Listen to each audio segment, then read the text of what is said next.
You know that old saying, right? It takes a lifetime to build a reputation, but just a moment to burn it all down? Well, today we're going to see that exact idea play out. It's the story of a tomato seller, but trust me, it's a powerful cautionary tale for every single one of us. So just think about it for a second. How fragile is all the trust you've built up with your clients, your colleagues, even your friends? This story we're diving into, it gives a pretty stark and frankly chilling answer to that very question. All right, so let's meet the main character in our little case study here, Rada. She's a local tomato seller, and her journey is basically a perfect example of how the simple temptation of greed can lead to absolute and total ruin. But to really understand the fall, you've got to see just how high she climbed first. So let's rewind a bit and go right back to the beginning of Rada's story. Okay, so picture this. Rada is the tomato lady in her village of Dolakpur. Everybody knows her. They even have a nickname for her, Chatty Mina, because she's so friendly and talkative. And her tomatoes, they're the best around, a staple in the whole community. She had built this really solid, respected business from the ground up. And she was doing pretty well for herself. A daily profit of 400 rupees. That's a good, steady income. Now, keep that number in mind, because that's our baseline. That's a snapshot of her honest success before everything was about to change. And then it happened. An opportunity came along that seemed almost too good to be true. And as we're about to see, it planted the seeds for something incredible, but also for something devastating. The big change came in the form of two newcomers, Ramu and Shamu. They were opening a small restaurant, a dhaba, and they needed a reliable supplier for one of their most important ingredients, tomatoes. And get this, look at the size of this order. 10 kilograms of tomatoes every single day. For a small village seller like Rada, this wasn't just a new customer, this was a complete game changer. An order that big could multiply her income practically overnight. And this is where you can start to see her mindset shift. The dream of just making a steady income suddenly turned into this burning desire to get rich. She started picturing a whole new life for herself, with expensive saris and all the luxuries, all thanks to this one big client. But, of course, with a great opportunity comes a great challenge. An unexpected problem popped up that threatened her entire newfound fortune, and it forced her to make a really critical choice. All of a sudden, her perfect supply was under attack. Insects started showing up on her tomato plants, threatening to spoil the very product that was her ticket to this new, wealthy life. And right here, this was the turning point.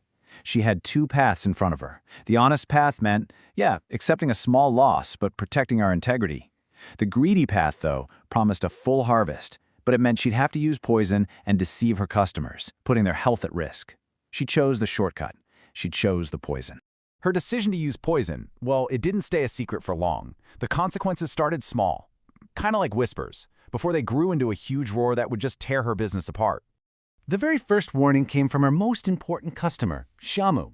He noticed the quality was dropping and listened to how he asked the question. Is there any problem? He's given her an out, a chance to just come clean and make it right. But instead of taking that chance, Rada chose denial. She doubled down. She assured him everything was totally fine. And with that single lie, she pretty much sealed her own fate. And then, the consequences escalated big time. It wasn't about bad taste anymore. This was about public health. A villager confronted her directly, saying, "The doctor said my wife got sick from eating your tomatoes." Wow, the stakes just got dangerously high. So, with suspicion building and people actually getting sick, the whole foundation of her lies started to crumble. You just knew it was only a matter of time before the truth came spilling out. Ramu and Shamu, feeling like they had a responsibility here, decided they had to investigate. They didn't just take her word for it. They started watching her, and that close watch led them right to the truth, catching her red-handed with the poisonous spray. The confrontation was direct, and it was devastating. Ramu did not mince words. He laid out her crime so plainly. You gambled with people's lives just for a little extra money.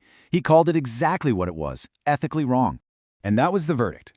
The business relationship that was supposed to make her rich was just over, severed completely. Ramu made it crystal clear that some mistakes, especially ones that break trust that badly, are simply not forgivable. So what's the big lesson we can take away from Rada's super fast rise and her even faster fall? Let's actually break down the true cost of her decision. I mean, the devastation was just absolute. Just look at the before and after here. A thriving business, destroyed. A respected reputation, ruined and shamed. And the trust of her entire community? Gone. Completely lost. It was a total wipeout, and it all stemmed from that one greedy choice. At its very heart, this whole story is about greed. And we're not just talking about a simple desire for more. We're talking about an intense, selfish desire that completely overshadowed her ethics, her relationships, and even her common sense. And this is the ultimate takeaway. The trust Raba had built up over all those years was her single most valuable asset. But in one moment, driven by pure greed, she basically set it all on fire. It just proves that the shortcut is often the longest possible path to ruin. And it leaves us with a pretty big question to think about in our own lives. When that moment of temptation comes, what is your integrity really worth?